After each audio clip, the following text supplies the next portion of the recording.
Given the events of the last 2 weeks, wouldn't it strengthen your hand in the negotiations if you put the white paper to a vote in the House of Commons?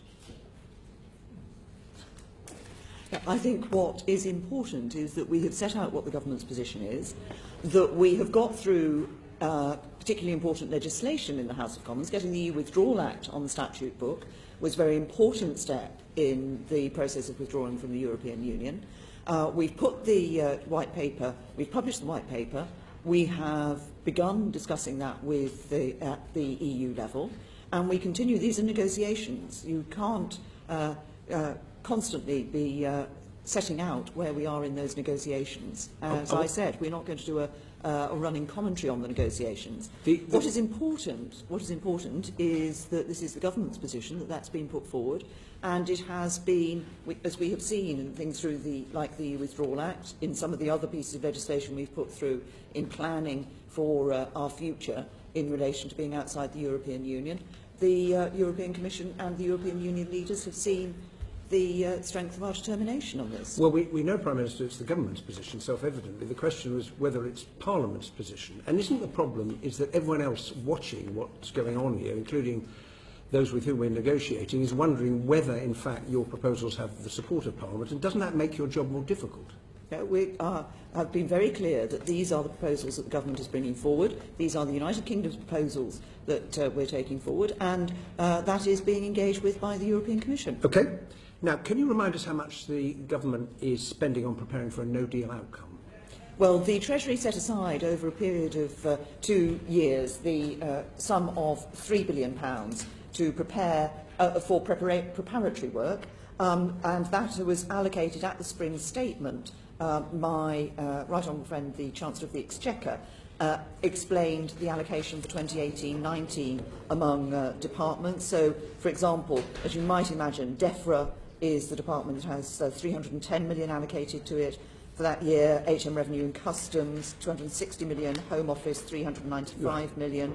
The other big amounts, 185 million to BAYS, and then obviously other departments have sums allocated. That's very helpful. But those sums are work that they're doing for preparing for the outcomes, and of course those outcomes are for a deal or for a no deal. Okay. Can you confirm that no deal would mean a hard border in Northern Ireland? It's a very simple question. If there's no deal, there will be a hard border. And there isn't the sort of simple answer to that you're looking for, if I may say so. Really? Obviously, if we were looking at the question of a no deal, then it would be for the United Kingdom. We would need to consider what action we would take in those circumstances.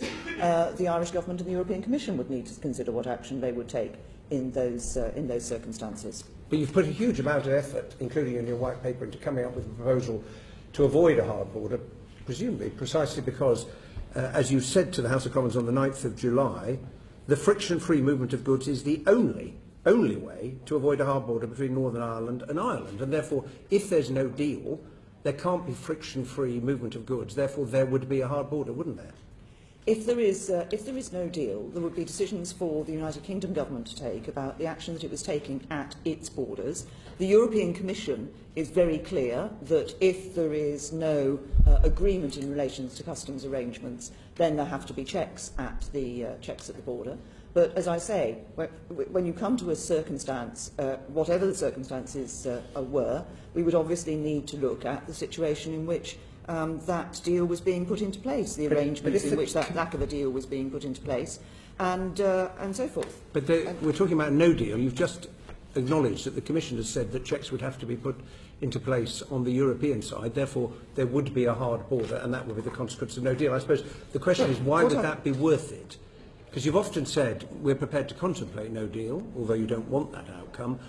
Why would that be a price worth paying for Northern Ireland? If I can just recap on what I said in my first answer in relation to this, that if we were in a no-deal situation, we would obviously have to consider what action we were taking, not just in relation to the Northern Ireland border, but more generally. And the European Commission would have to consider what action it was taking with its responsibilities for customs, and indeed individual governments would have to consider the action that they were taking in those circumstances.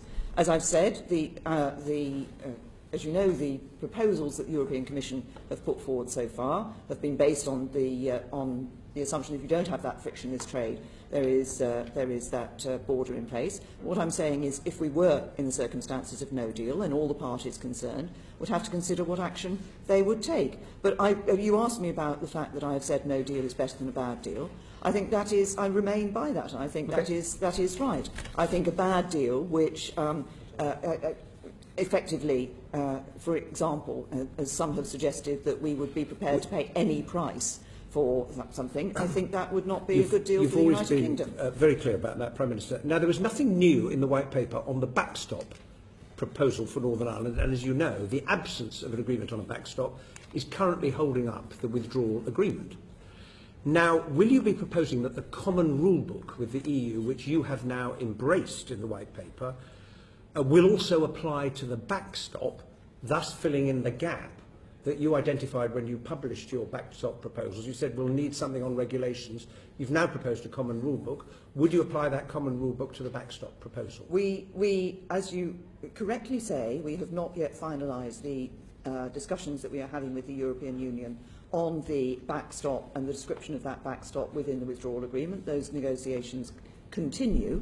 I will make the point that we have put forward a proposal for frictionless trade which deals with the Northern Ireland border issue, which I have always said, as you know, it was confirmed by the European Commission in the December joint report, that Plan A, i.e. the overall relationship between the UK and the EU, is the preferable route to take in terms of dealing with the Northern Ireland border, and that's where what we have published in our white paper. As we come to discuss with the European Union and the European Commission the withdrawal agreement, we have obviously committed to having that legally operative backstop in the withdrawal agreement, but those discussions are still taking place as to the nature of that. When will you complete the backstop proposal, having offered an incomplete proposal last month? When are you going to put the full proposal? Well, the discussions and negotiations on the backstop proposal, and we remain committed to the backstop being in the withdrawal agreement, but the negotiations on those will continue, and people will see what the final details of those are when the final withdrawal agreement is able to be put to... Right. So when will the question of regulatory standards relating to the backstop be addressed, which you recognise in the paper you published needed to be addressed? Will that be in the next month or two? It will be addressed in the negotiations that are taking place. In negotiations, all right.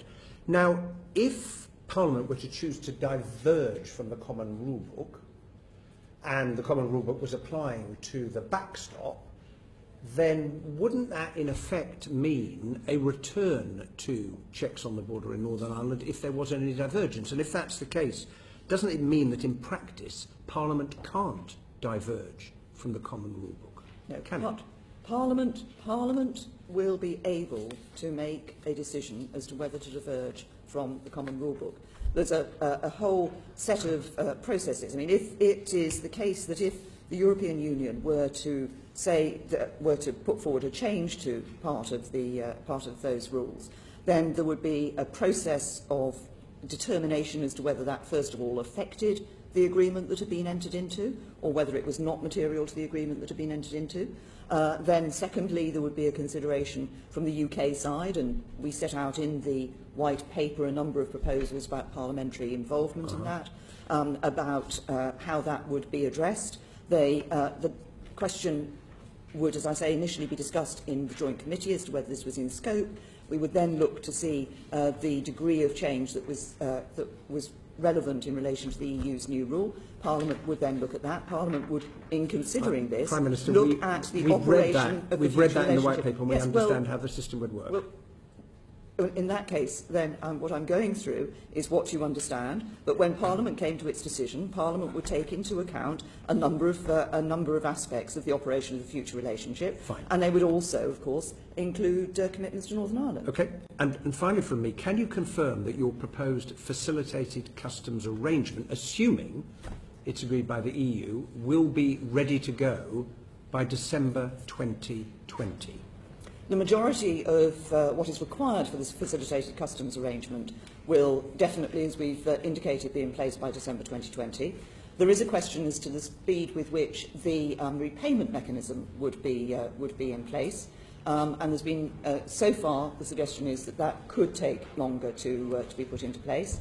That is yet to be finally determined, the date at which that will be possible to have in place. So its is finally implementation will be determined. much quicker than the previous two proposals of the Max FAC and the Customs Partnership, because they were going to take longer than 2020. It would be in, yes, the majority of it would be in place by December 2020. Okay, thank you.